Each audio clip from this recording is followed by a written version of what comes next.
What's up, guys? Welcome into another episode of the Wolverine Live Q&A show. I'm here to answer all of your recruiting questions. If you don't know who I am, I'm EJ Holland of the Wolverine.com. Make sure to like this video, subscribe to our YouTube channel for free, get notifications every time we drop new videos. You want to subscribe now, especially during official visit season when breaking news can happen. Get those alerts, subscribe to our YouTube channel, like this video. Help us get in front of other Michigan fans. And if you haven't subscribed yet, subscribe to the Wolverine.com where you can get up-to-the-minute recruiting updates. We have a special promo code exclusively for our YouTube viewers. It's $1 for 2 months. Use the promo code UM1. Again, that's $1 for 2 months. Over at the Wolverine.com, get exclusive recruiting information, team information, basketball transfer portal, and so much more. Plus, you get to be part of a message board community with thousands and thousands of users. So come interact today and join the fun. All right, guys. So questions will be answered in the order in which they came, unless you want to submit a super chat that allows you to skip the line. We also have a 4-question limit. So if you want to ask more than 4 questions, you have to hit that super chat button that will allow you to ask some bonus questions as well. That money goes directly to my travel budget so I can continue to see top recruits around the country and Michigan's commits as well. This weekend, I had a chance to see Tariq Boney, top 100 cornerback Kari Adams, who's coming in this weekend. So again, your super chats go directly to my travel budget. All right, let's get started with the questions. Tyson Smith says, will we get Felix Ojo? So 5-star offensive lineman Felix Ojo is really the headliner this weekend. I mean, Kari Adams as well, obviously, but Felix being the highest ranked recruit coming to campus, the number 3 offensive tackle and number 6 overall recruit nationally. I think Texas has a lot of the buzz with Felix Ojo. You know, you've had other schools like Florida and Oklahoma generate some buzz as well, but I think Texas has long been considered the leader for most of the cycle. I think Texas is investing heavily in NIL with its offensive line. Obviously, not only that, it's the home state school. Texas always does, well recruiting in its backyard. Not that DFW is really their backyard since they're in Austin, but, throughout the state of Texas, obviously it's close to home. I think that with Felix Ojo, he kind of checks the boxes of what Michigan usually looks for, though. He's a really high academic kid, high character kid, really well-spoken. So I think Michigan checks a lot of boxes for him on the academic front. I think they check a lot of boxes for him on the culture front. I think he's bonded really well with Michigan head coach Sherrone, who's gone out to see him in the DFW area. I think he's clicked well with offensive line coach Grant Newsome as well. And I think development too, what Michigan's done with the offensive line, Sherrone Moore's background as an offensive lineman and offensive line coach, a Joe Moore award-winning offensive line coach. I think all of that appeals to Felix Ojo. I think, it's a great opportunity for Michigan to really make a splash with Ojo because he hasn't been on campus in a while. The last time he was in Ann Arbor was for the barbecue at the Big House in July. So I think this is, again, a great opportunity for Michigan to really move the needle with Ojo. At the end of the day, I think, for a prospect like Ojo, I mentioned all of the reasons he would like Michigan, but if you're a 5-star offensive tackle, you're going to command NIL. Obviously, Jackson Cantwell got a huge package from Miami. I'm not sure that Ojo is looking for a similar package, but you're still going to have to play that game when you're recruiting a 5-star at the premium position. Michigan hasn't exactly talked guaranteed numbers. You obviously have the court hearing coming up this weekend as well, but I think they absolutely have to, if they want to win over Ojo, they're going to have to talk some type of numbers here this weekend, unless they make, a super late cycle run like they did with a Ty Haywood last year. But I think it'd probably be in their best interest to just talk right now, especially with Texas really ramping up what they're doing on that front. Tyson Smith, again, he says, who is on commit watch this weekend? Much like this past weekend, I'm not sure there's really a true, commit watch candidate. I think Maybe, you look at a guy like Amari Latimer, right? Michigan and Wisconsin are battling at the top. He could be a guy, I guess, but I'm not sure Michigan takes another running back before they figure out the situation with Savon Hiter. But they've always liked Amari Latimer. And, I think even if they take Amari Latimer, it wouldn't really impact Hiter. The thing there is, Hiter's mentor and agent and Latimer's mentor, they're actually good friends. So I don't think, Michigan taking Latimer before Hiter would have any negative impact on Hiter, but at the same time, they might just want to wait things out a little bit longer, but he's someone I would keep a close eye on, I guess. Jordan Deck did not make it in this past weekend. He may visit this weekend. I texted with him last night. I know there was a post he was coming in this weekend, but he told me he's still, figuring out or finalizing the details there. So it could be this weekend. It could be the 13th. But if he does make it in this weekend, I think, he could be one to watch. Really, I think it's going to come down to Michigan and Baylor. I've heard a lot of positive buzz with Michigan, even though he didn't make it in this weekend. It really didn't have anything to do with Jordan at all. So I think if he makes it in, whether it's this weekend or next weekend, I think Dak, there's a good chance that Michigan can reel him in out of the Lone Star State. I think some of the other guys, you look at prospects like Ojo or Carter Scruggs or Braden Rouse. Like I think those guys are going to be, tougher pools to land, immediately. I think a lot of those guys kind of want to wait it out and take their visits. Let's see. Tyson Smith says, do we lead for any of the recruits that visited this weekend? This weekend wasn't really an ideal official visit weekend. I don't think that there was a lot of, energy or momentum or buzz coming out of this weekend. Obviously no commits, no predictions. I think they really helped themselves with Zion Robinson, 4-star wide receiver out of Mansfield. I think Michigan and TCU are kind of those two schools at the top. Texas Tech is making a late run. He's actually there right now. Stanford still in play. Miami still in play. But I think Michigan kind of set the bar high there for Zion. I think, they're still in the mix to flip Shadarius Tootle, but I would still lean towards him, sticking in the SEC, but I still feel like they at least, remained in the picture after this visit. They got Davon Benjamin on campus, the nation's #1 corner. I think Michigan has established itself as a contender there, but that would require them to talk NIL down the line. But yeah, I don't think they really lead for any of the guys that visited. But I will say that the first weekend is never, historically for Michigan, it's never one where you see a flurry of commits or positive momentum. So, we'll see how these next few weeks go, especially if Michigan does decide to, kind of ramp up NIL discussions, which at this point, I sound like a broken record. Tyson Smith's last question is Waffle House or Denny's? When I was a kid, we did not have an IHOP in the area, and nor did we have a Waffle House. So Denny's was always like, a treat. Like you go get those chocolate chip pancakes at Denny's. So Denny's kind of holds nostalgia for me. And as I've said many times, Waffle House is overrated. The food is like frozen food. It's not good. And neither is Denny's really, but at least it has the nostalgia effect. So I'll go with Denny's.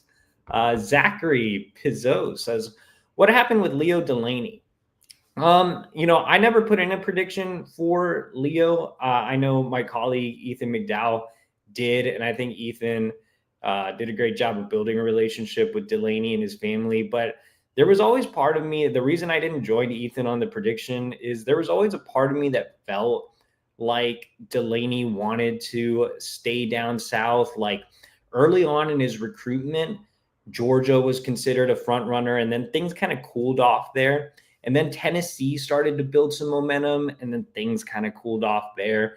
And then Clemson, is a school that historically does have great first visit weekends. Like they really, really push hard to close with commits early on. It's close to home. And even, you know, this spring, Delaney was talking about maybe even North Carolina. Like, I just kind of got the sense that he was a little bit more of a homebody. And I don't think it's anything Michigan did wrong. It's, you know, more so that Clemson was really aggressive. It's close to home. And like I said, I never felt comfortable enough to put in a prediction for Delaney. So I would expect him to side with Clemson. Now, with that said, I'm not sweating this one at all. You know, I mentioned Georgia was a factor early on, and then they cooled. Tennessee was a factor, then they cooled. Kind of a bit of a common trend there. I still have some question marks about Delaney. I saw him live last year. I would put Marky Walbridge ahead of Delaney. I would put Carter Scruggs ahead of Delaney. Obviously, there's, you know, a big time interior offensive lineman like John Turntine that I would put ahead of Delaney. So I think Michigan has better targets on its board anyway. Zachary Pizot says, what are you hearing about Tootle and Benjamin's visit? Any shift in momentum? Like I said, with Benjamin, I think, you know, Michigan is a real player now, right? They got him on campus in the spring. They got him back for an OV pretty, you know, immediately. Lamar Morgan has shown that he can win big recruitments. Obviously, he did it last year, flipping Jordan Young from Clemson or Shamari Earls from Georgia. So I think they're there with Benjamin, but I would still side with him ending up, you know, out west, whether that's at USC or Oregon or, you know, potentially even Texas as well as another school that's really high on his list, unless Michigan gets super aggressive with NIL. The other thing with that is I'm not sure how much they value the corner position. Like they put together a really competitive package for Shamari Earls last year, but it wasn't as high of a number as you might think. And I think maybe Davon Benjamin would require even more than that. So I'm just not really sure how much they'd be willing to invest later in the cycle. You know, with Tootle, like I said, I think Michigan remained a player there. I don't think they're out of the mix here. I think they're going to fight. I think they're going to continue to be on the Tootle family's mind. But I still would lean towards him staying in the SEC, whether that's sticking with Auburn or flipping to Georgia, you know, unless Michigan is able to pull a rabbit out of its hat or really talk NIL or, you know, I probably see him in the SEC. Now, I will say, you know, Brian Jean Mary's caught a lot of flack from me, from the fan base, you know, in general, but I think he's done a really good job as of late. Like there's nothing else that Jean Mary can do in this recruitment. Sometimes you just lose recruitments. And like I said, maybe he still wins it. Like they're still in the mix here. But I think Jean Mary deserves some credit for really stepping things up, man. He's done a really good job with Tootle. He's done a great job with Braden Rouse, who will be on campus this weekend. He's done a great job with Nick Abrams, who will also be on campus. So, yeah, I mean, I think that there isn't anything else Michigan can really do other than maybe really ramp up NIL. But I think, you know, distance is a factor. Those schools are willing to play NIL as well. So, you know, that's kind of where things sit there. Let's go ahead and go down to Zachary Pizot again. He says, right now, what would you put the RPM for Hiter at for Michigan versus Tennessee and OSU? If I were to put the RPM settings, I would probably put maybe Michigan at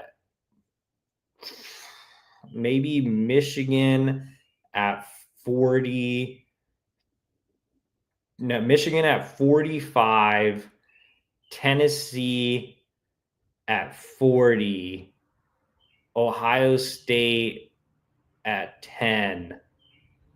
No, Ohio State at like 13, and then Georgia at like 2 is probably how I would go. I hope that equated to 100% because I'm not good at math. But I do think Michigan can still win this. You know, that is assuming they talk numbers. Michigan talks numbers. I still feel like they can win this. I feel like if they are willing to invest in Hiter the way we were expecting them to invest in Hiter, the way Hiter's camp has expected Michigan to invest in Hiter, I think they can still win this recruitment. I still think they may even have the lead right now.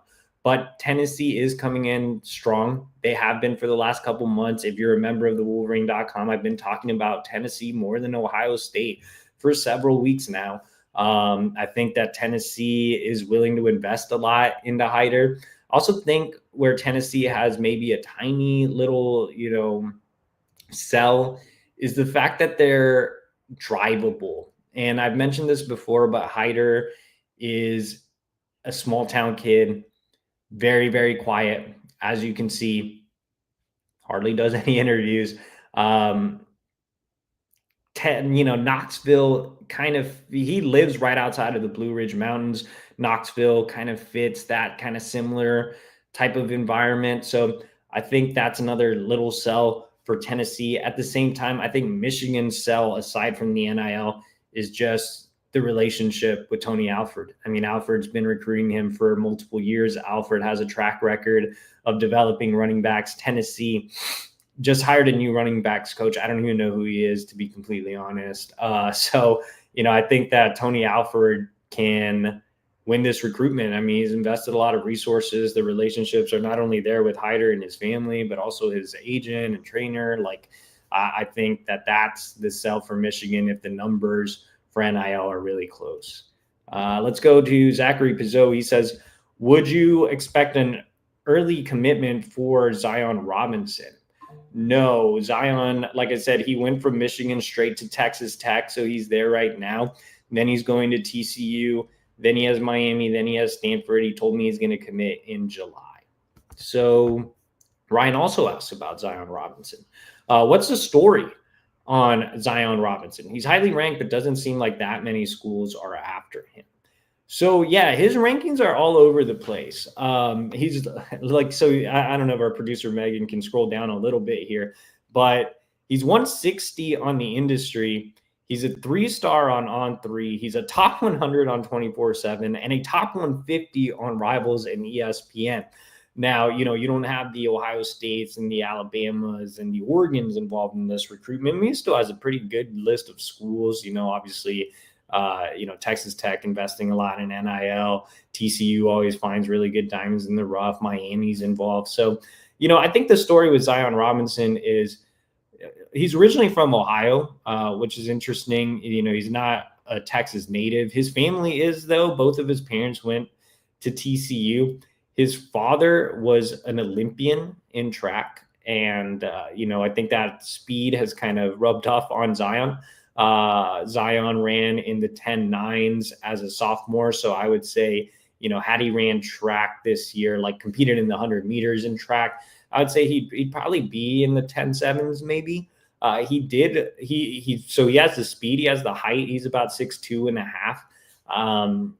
He has tremendous athletic ability. He's a really good basketball player, and he won the high jump state championship in the state of Texas in Class 6A. So for those that aren't familiar, Class 6A is the highest classification in the state of Texas. For him to win the high jump as an underclassman is very, very impressive. So the metrics are in his favor. He does need to add weight to his frame. But I think overall the metrics are in his favor. Where Zion, I think needs improvement is just he's not there yet as an actual wide receiver. He's still very raw. He needs a lot. He can run in a straight line. He can run some go routes. He can use his athletic ability to out-leap people. But I think he's a guy who still doesn't sink his hips well. He doesn't get in and out of breaks quickly. He's still, needs a lot of work just as a general route runner, just as a general wide receiver. When you look at a guy like Travis Johnson, who may not have the speed of Zion Robinson, like Zion Robinson would beat him on a go route, right? If they were running go routes simultaneously, Zion Robinson would be further down the field. But Travis, even though he doesn't have that speed, would be out of his break quicker. He'd get open quicker. He'd create separation quickly. And that's where Zion still needs work. Now, I still really like Zion. I compared him to Travis just because Travis is a guy that y'all are familiar with and also another top Michigan target. But I really like Zion. I think that Zion has a tremendous ceiling. And I think he could be, if you hit on Zion, if you develop him, he could be a game breaker and, true downfield threat for a quarterback like Bryce Underwood. We have a super chat, and that comes from Wolverine Casual. He says a lot are confused by Michigan's strategy regarding NIL and the House settlement. Do you have any relationship with McGee? Could you ever pull an interview off there? Chris Ballas, the senior editor at the Wolverine, has a long-standing relationship with McGee. I don't know if McGee would talk, straight recruiting, and I certainly couldn't ask him about recruits. They're not allowed to comment on recruits, so I can't just call up McGee and be like, "Hey, man, you gonna pay Savon Hiter?" He can't answer that. But yeah, I mean, Ballas has had a couple of interviews with McGee. I know he's probably working to get one with McGee. I think that, right now there are a lot of things going on there. Obviously, the Navy athletic director role hasn't been filled yet. So I think that's still something we're monitoring. In terms of Michigan's NIL strategy right now, yeah, I mean, that's kind of the answer that we've been given, that, recruits have been given. They're kind of waiting for the House settlement, stuff like that, rev share.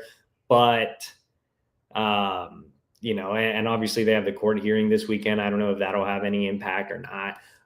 But I think you're at the point where you're about to host some heavy hitters. Felix Ojo is coming in this weekend. Kari Adams is coming in this weekend. Savion's coming in next weekend. It's about time to start doing something.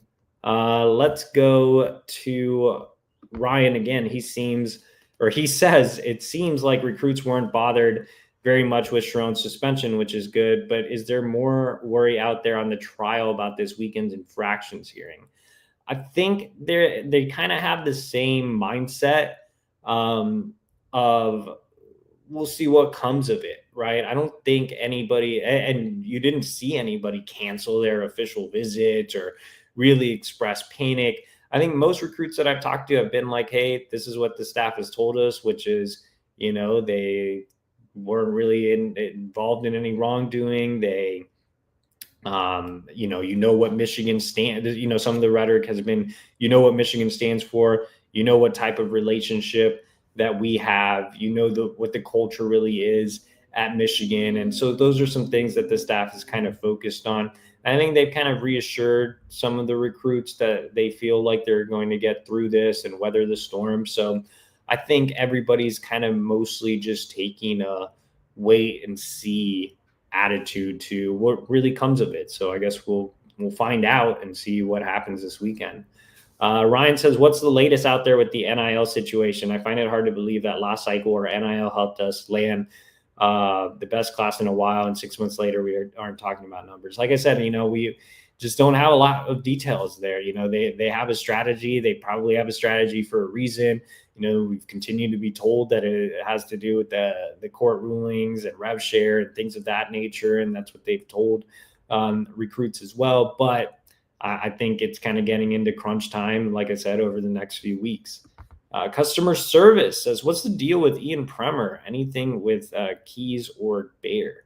Ian Premer did not make it this weekend. Michigan obviously has 2 tight ends already committed with Mason Bonner and Matt Ludwig. So just don't think anything's going to shake with Premer.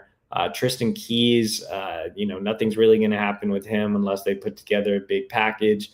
And then Gatlin Bear, I still think, he's going to Oregon. I don't think anything's changed during his mission. Customer service says, using the high, medium, low scale, and you rate our chances with the visitors from this past weekend's OV. Zion, I would say medium to high. Like I said, it's really going to come down to Michigan and TCU unless Texas Tech really, wows him here. Like I said, they're coming in late. Another interesting note with Texas Tech is Zion Robinson plays on a club 7-on-7 called Crab 5 that is operated by former Texas Tech wide receiver Michael Crabtree. So, Texas Tech could sneakily become more of a player than, expected going into official visit season. But anyway, I'd go medium to high. For Brady Marquez, I would say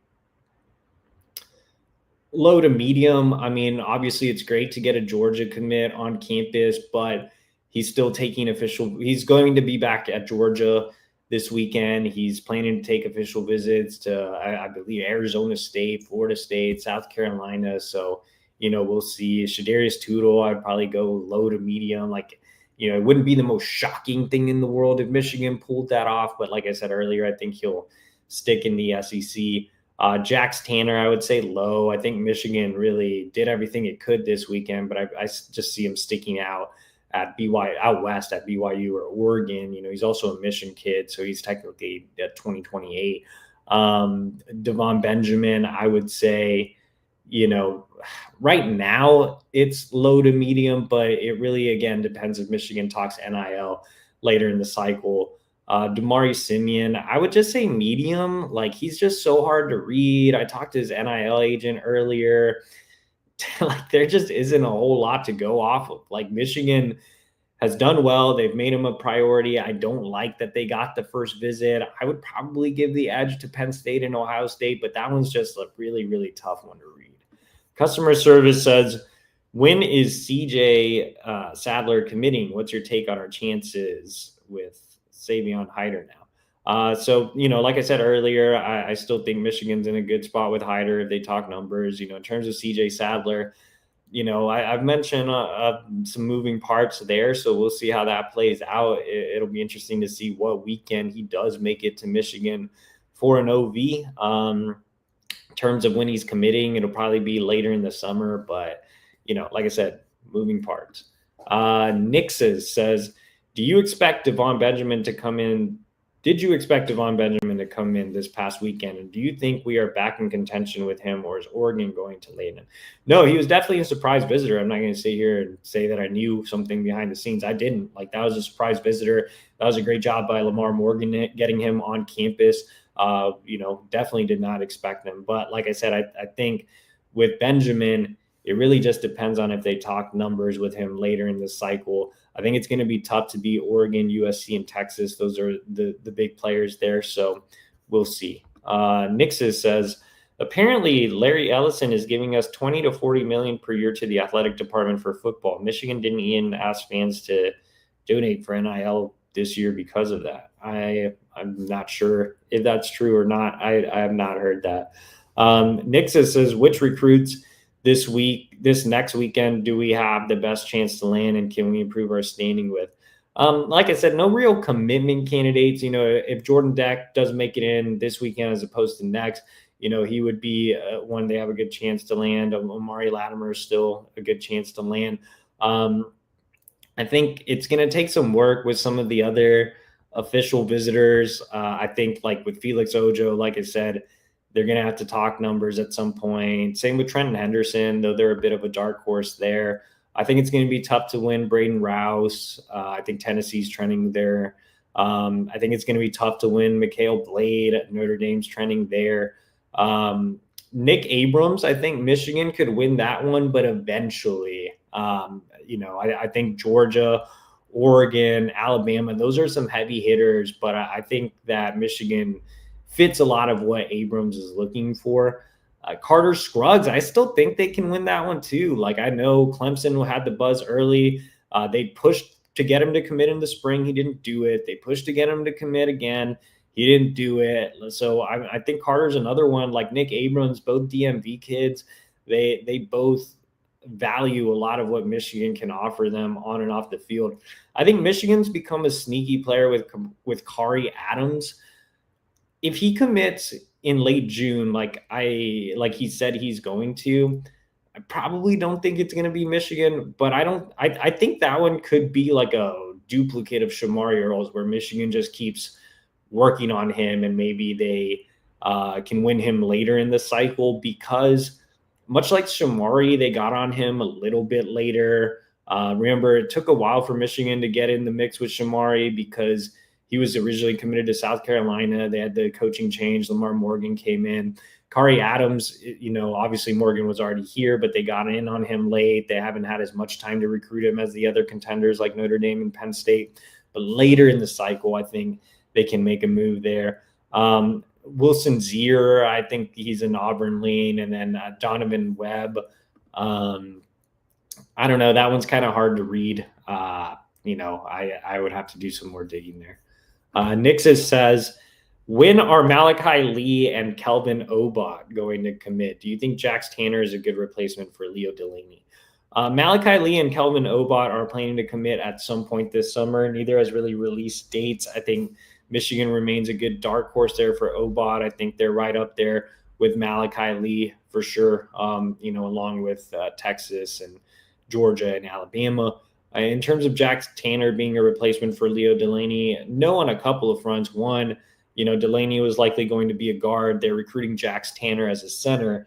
And also Jax Tanner is a 2028 because he's going on a 2-year mission. And also, I still think he probably ends up out west.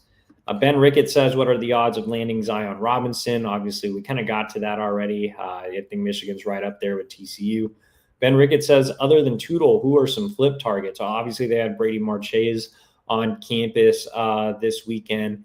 He is committed to Georgia. They are still, off the top of my head, they're working on CJ Bronaugh, who's committed to Nebraska. He's another on 300 cornerback. They're still working on Shavar Young, who's another DB. He's committed to Clemson. They have some receivers they are looking to flip. Kenyon Alston, who is committed to Illinois, is on the board for sure. So, those are a handful of guys that are, potential flip candidates. Ben Rickett says, who do you think will be in the running back class? And do you think Samson Gash ends up in the class? So Samson Gash is the younger brother of Isaiah Gash, but he's not a running back. He did run a 10.4 100 meters. So it'd be great to see him end up in the class just as a project. Michigan hasn't offered yet, so we'll see. But you can see here he is listed as a wide receiver. So he would, offer some speed to a room in need of it.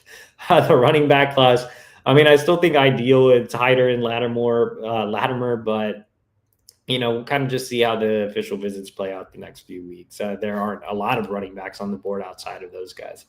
Michelle Wallace says, what's the news? No cab, Darian Barney, Georgia commit Brady Marchese, and Calvin Russell and CJ Bronaugh, Nebraska. So Dorian Barney, he's trending to Penn State, but Michigan gets the last visit, so we'll see if they can flip momentum. Marchese, we talked a little bit already. I think he's still going to take some other visits, and he'll be back at Georgia.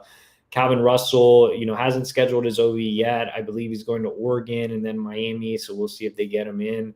CJ Bronaugh, we haven't heard a ton about him. He just got the offer, but they're working to get him on campus. Mark says, if you had to pick 3 top recruits Michigan is most likely going to get, who would you pick? Like top recruits, I would say the highest ranked recruits that they have a legitimate chance to get are Savon Hiter, Carter Meadows, and I would say, if you're telling me like top 75 recruits, I would probably go John Turntine. Like, I think if they put together a deal kind of like they did with Haywood, I think they could land Turntine.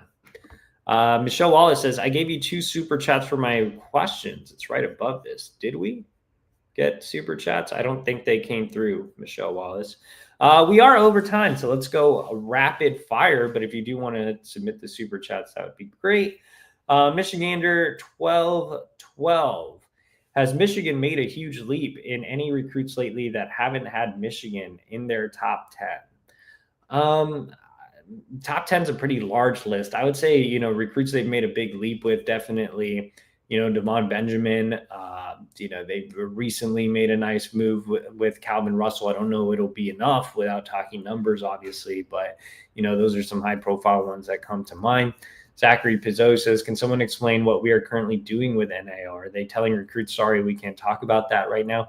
No, they are not. I think that's a misconception. They are not just saying like, oh, we're avoiding NIL. They have an entire presentation where they talk about what NFL players make at the next level, what their position makes, how they value the recruit individually. They give estimates to numbers that would probably work. So yeah, they have discussions. They just aren't giving out, exact hard numbers or giving out deals or anything like that. So Mr. Ortho 12 says, talking numbers yet? No, they are sticking with, what I just said. For now, we'll see if that changes this weekend. Michigan or 1212 says, is there any Michigan commits that are likely to flip elsewhere or considering it a little? Definitely Brody Jennings. I think he could end up flipping to, Florida or Miami or somewhere else. He's been very open. He's continuing to take visits. He was at Auburn recently. Before we do these final rapid fires, guys, we do have a message from a sponsor. How could we forget? I almost forgot about our guy, Andy Luedecke, over at My Perfect Franchise. Are you a displaced corporate executive or wanting to put your career in your own hands? Or are you an experienced entrepreneur wanting to diversify? Andy Luedecke can help. Andy is a huge college sports fan and franchise veteran, having owned multiple franchises and businesses. Using his expertise, he helps others find their American dream through a very thorough consultation and evaluation process. Call Andy today. Put your life and career in your own hands. Best of all, his services are 100% free to you. So what do you have to lose?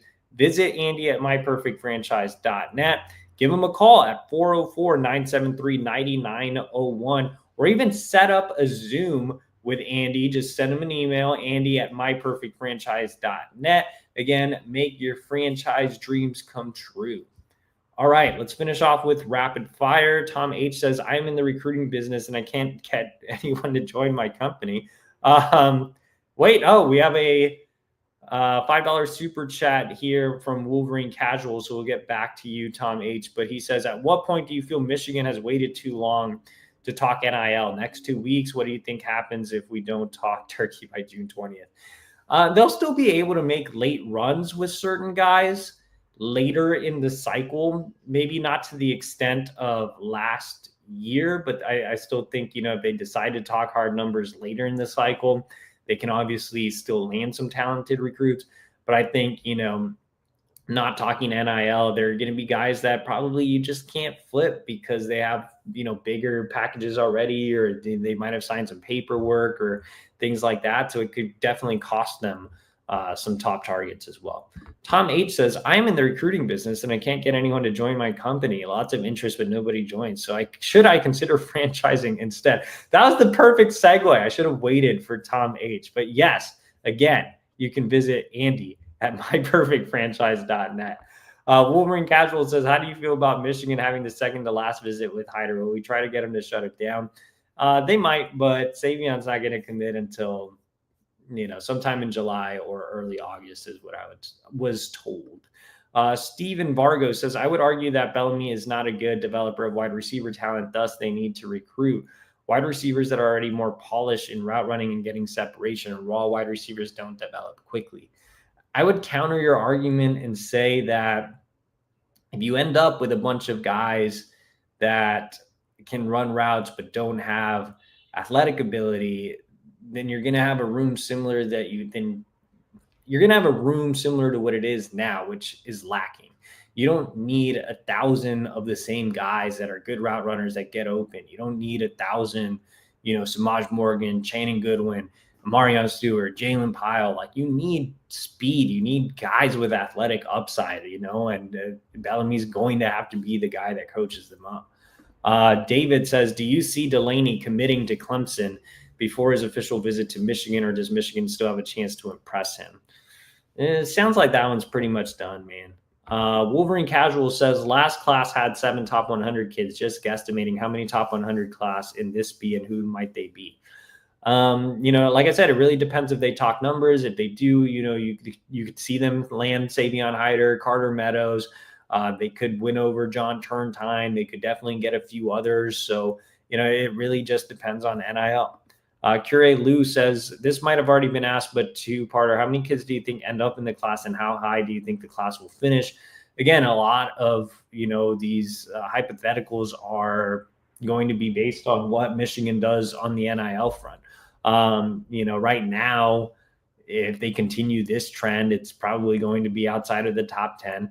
In terms of how many kids Michigan lands in the class, it'll be around, 25, maybe a little bigger.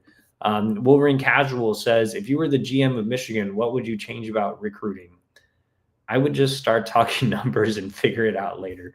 Blayberg says, it's now obvious Michigan is going to strike out on Alistair Vallejo. Yeah, I think, they probably have to get him on campus for an OV after he commits. Let's go ahead and Moose says, I called it was between Michigan and Tennessee for Hiter before Wolfon posted it. No BS. I've been telling you guys it's Michigan and Tennessee at the top for weeks now. Like, I've literally been saying that Tennessee is a bigger threat than Ohio State. I have been hearing that for a long time at this point. So, it's really no news if you subscribe to the Wolverine.com. The last question is, how did you like Semaj Morgan as a recruit? He ran a PR 11.84 100 meter. Wondering what the positives on his profile were. Yeah, so Semaj was an interesting recruit. I actually had this conversation with his mom, who just started her own podcast. If you want to go give her a listen. I definitely hated Semaj's track times, but I think the positive indicators with Semaj were he ran good routes. He consistently got open. He played bigger than his size. He was a very physical. Everything he did was physical. He'd love to block. He started in the defensive backfield at West Bloomfield. He would outmuscle guys on jump balls that bigger receivers couldn't. I think with Semaj, he did everything angry, and he always turned up and did well at every event. Like any major camp or 7-on-7, Semaj was always consistently a top performer. Like he just always played above his size and his testing numbers. So I think those were some positives with Semaj. All right, guys. So I appreciate y'all joining me for tonight's recruiting show. And also, look, a lot of times recruits just don't have the best 100 meters. Like, that's something that I really value, but if you look at Michigan's wide receiver lands, nobody really like the recent lands. So you look at like I said, the guys like Semaj Morgan or Jalen Pyle or Fred Moore or Channing Goodwin, like none of those guys even ran sub 11.3. So that was kind of my point above, was just, they need to get faster. They need to get more athletic. They already have a bunch of guys that can get open and run good routes. They need some more game breakers for Bryce. All right, that does it, guys. Make sure to like this video, subscribe to this YouTube channel for free, get notifications every time we drop new videos. As always, subscribe to the Wolverine.com. Use that promo code UM1. That's $1 for 2 months over at the Wolverine.com. Get daily updates on everything Michigan recruiting, and I will see y'all next week.